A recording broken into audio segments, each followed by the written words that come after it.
Well, hey there folks, welcome back once again to the Hop House. It's Eddie here and it's time for another beer review. We're going to do some quintessential British ales today, hence I'm wearing my Hobgoblin t-shirt.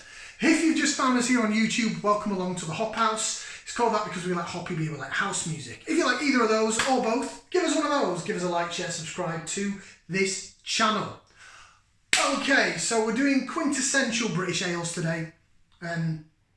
So we're talking sort of big brewery stuff, regional sort of area specific breweries. Well, I'm talking about stuff really that you can get from main supermarkets nationwide. But the big breweries, you know, mass produced big breweries. I do like to do some craft beer as well, of course. I'm getting into getting some more local breweries involved. I'm going to review some of their stuff.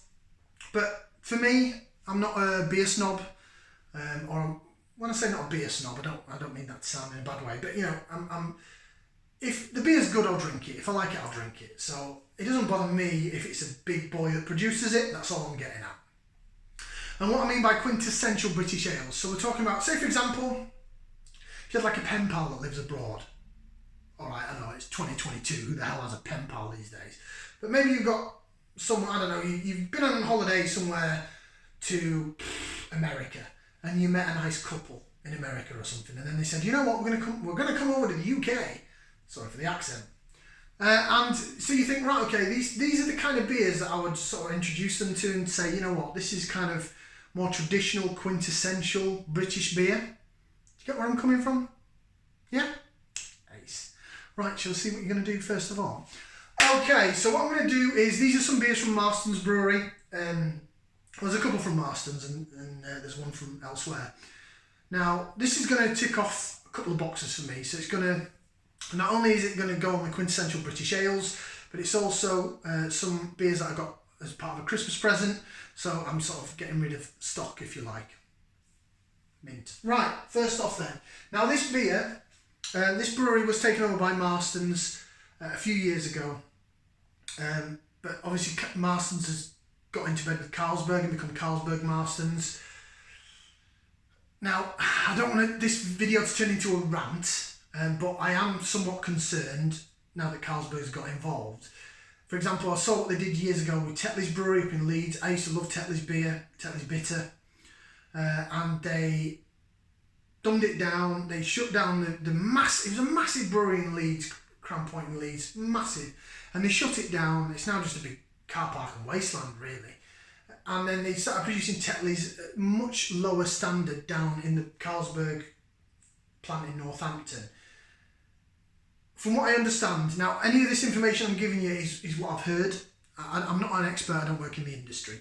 So if any of this is factually wrong, this is just what I'm aware of to my limited knowledge. So I want to put that out there first of all, because if anyone's going to say, well, you don't know what he's talking about, it's just what I've heard. So I understand that now the actual Tetley's Bitter on cask is now made in Leeds again. So that's when Carlsberg got involved with Tetley's and really bastardised them. Look at what Heineken did with John Smith, for Christ's sake. So when Carlsberg got involved with Marston's, I've noticed recently, post-COVID, of course, COVID-19 has come and really affected the hospitality industry, not just breweries, but other businesses as well. It's kind of killed some off. But Wychwood Brewery, home of Hobgoblin, of course, in Witney in Oxfordshire, never got a chance to go, and I really wanted to go. But they've shut down their brewery tap and their tours. They've stated that they're still brewing there, but it's no longer open to the public. And I think that's such a shame. Now this beer, the only reason I mention all this is because this beer, I'll show you what it is first of all. It's from Jennings. That is based in Cockermouth up in the Lake District, and it's their Cumberland Ale. Jennings Cumberland Ale. It's a golden beer coming in at 4% ABV, 500ml bottle, and it's had a rebrand, and I'm not keen on this rebrand, I'll be honest. I know that there's a lot of breweries that have gone through rebrands. Hobgoblin's another one. Some people don't really like the Hobgoblin rebrand. I'm sort of used to it now. It looks better on the cans and the bottles, but this. Look at how bland that is. The old one, it had like a crest on it and a Cumberland Ale. It looked like, especially when you had it, the pump clip, when you're having it on the hand pulled on cask, it was really recognisable. Now, that's kind of bland and same as any other beer you're going to find on the shelf. So I think they've missed a trick there in that rebranding. But Cumberland Ale is really, I'm going to talk about the beer in a minute, but Jennings, this brewery here, Jennings, that were taken over by Marston's, their brewery at Cockermouth, same as Wychwood, has also shut down permanently. Whether they're brewing up there or not, I don't know, but they had like a brewery museum and a tour and everything gone. So, like I said, I'm not making this video into a rant about Marston's, but I'm really concerned that they're doing like what Carlsberg do, or they're doing a Green King, where they're getting all these breweries and they're shutting them all down and just brewing it at one place. I believe all their cask beer now is brewed at Wolverhampton, the Banks's brewery site. Again, it's a massive place, but Marston's have their admin headquarters there as well. And then I believe the bottled beer is produced up at Burton-on-Trent, which is the original Marston's site. Again, only what I've heard. I don't work for the industry, so I'm hoping that's not true. I'm hoping these breweries around the country are still brewing. I'm hoping this is still from the Lake District. So we'll get on to the Cumberland Ale then. Sorry, I've waffled on a bit there. So this is home of Jennings #1 Golden Beer, Cumberland, and it really reminded me when I had it. There used to be a pub that when we used to live in the flat before we moved in here. There was a pub next door called the White Lion. It was a Banks's house, but then it was franchised out to a few different people. But it was a Marston's pub, so they had all the Marston's beers on. And they used to have Banks's, then they sort of replaced it with Pedigree. But then they'd have either Hobgoblin, the original Hobgoblin Ruby, or this, Cumberland. And this reminded me of like a Yorkshire bitter. It's just got that sort of feel to it. You can tell it's northern, you can tell it's got the nice water. And it was just like a really good quaffable ale. Reminded me of a decent Yorkshire bitter, like a Black Sheep or something. So I'm hoping this is the same as how it was the last time I had it. I haven't had this beer probably for about 3 or 4 years. So I'm hoping it's still the same. Get it out into the glass. Nice little bit of CO2 release when I opened up the bottle. Purity glass. We know this isn't great for holding heads, so don't hold it against it. I just think this glass is pretty. It is pouring golden. Of course it's clear and see-through. It is a beer that has finings through it. It is big brewery beer. Got a decent head on it though. Quite a bit of a decent head. It is quite hissy and fizzy.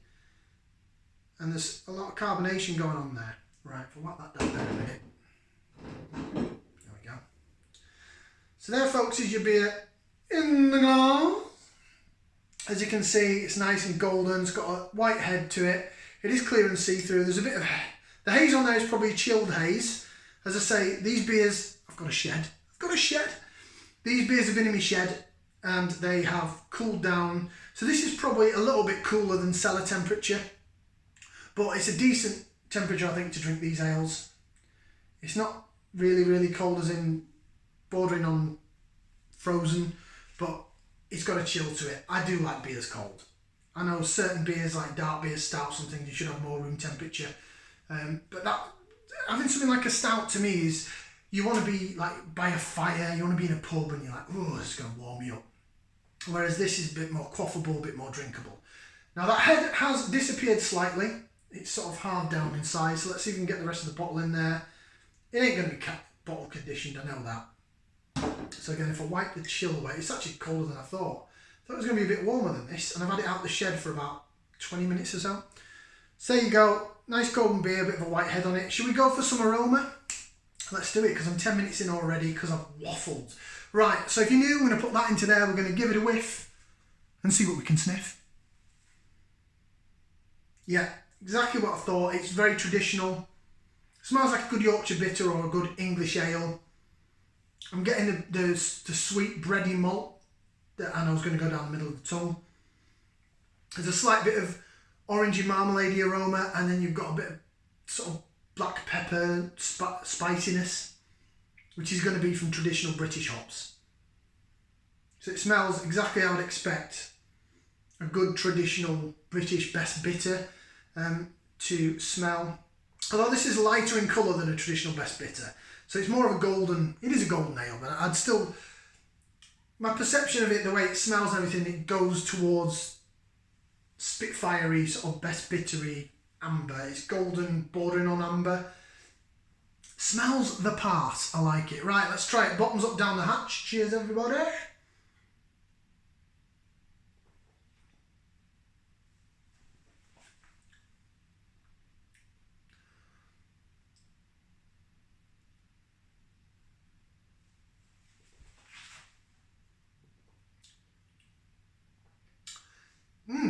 That's refreshing. Oh yeah, there it is. That's what I was waiting for. Yeah, it delivers. It's nice. It's really nice. In fact, that for a first beer of the day is very, very quaffable indeed. Oh man, now I've jigged it about a bit. I'm really getting the peppery, spicy note in the aroma. Really, really fragrant.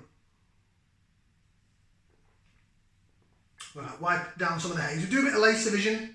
So again, if you're new, this is where I jig it around in the glass and you see how it laces, how it sticks to the side of the glass, how the head reacts. Look at that. Decent quality ale, that is. Really, really good quality. You know, for a big brewery, you know, look at it. Look at how it laces, how the bubbles chase the bottom of the head.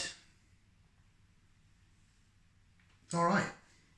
Right, so now the flavour, the fragrance, the aroma, the smell, really, really peppery notes, spicy, maybe Fugglesy hopped or something like that. Fuggles or First Gold or something traditional, Challenger, Admiral, something like that. Goldings. Really, really, really nice. It is quite carbonated. Excuse me, that was disgusting. Felt good though.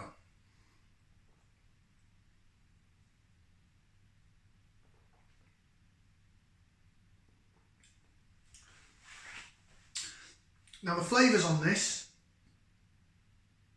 comes in the back end really, really late. I like that. So the flavours in it, you're getting like a bready malt down the middle of the tongue. Down the side of the tongue, it sort of fizzes down the side.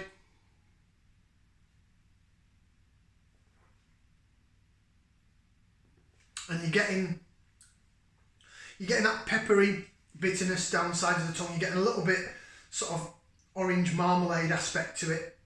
Then it goes to the back of your palate.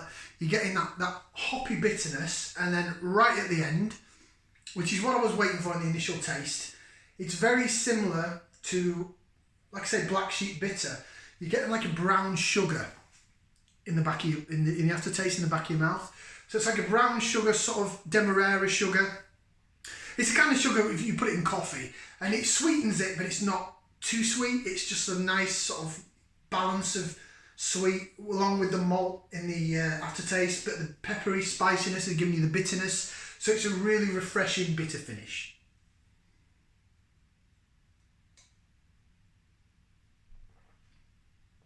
I could quite happily drink that. It's very pleasant, very nice. This was in my Classic Ales box, Classic Beers from Marston's. It's a shame about the rebrand. It's a little, from when I last had it on cask, it's a little thinner and it's lacking that demerara sugar a little bit, but it is bottle one. It's not a bottle condition, so I should imagine the cask is still, I'm hoping, of the quality that it was when I last had it. Bearing in mind it was about 3 or 4 years ago. Right, so on the back, you got that writing, green and white, so I'm going to try and read it. It's very small. Right, Cumberland, Jennings #1 golden beer, acknowledges the rich heritage and tradition of the area, but its deep, refreshing flavour is still very much in line with contemporary tastes. A supremely refreshing beer using carefully selected English hop varieties that are added at 2 points in the brewing process to give this beer its unique characteristics. It does say Carlsberg Marston's Brewing Limited, Jennings Brewery, Cockermouth, Cumbria. It also says Carlsberg Marston's Brewing in Milan, Italy, so maybe it's brewed over there as well on export. It's dated end of September 2022, so that's fine.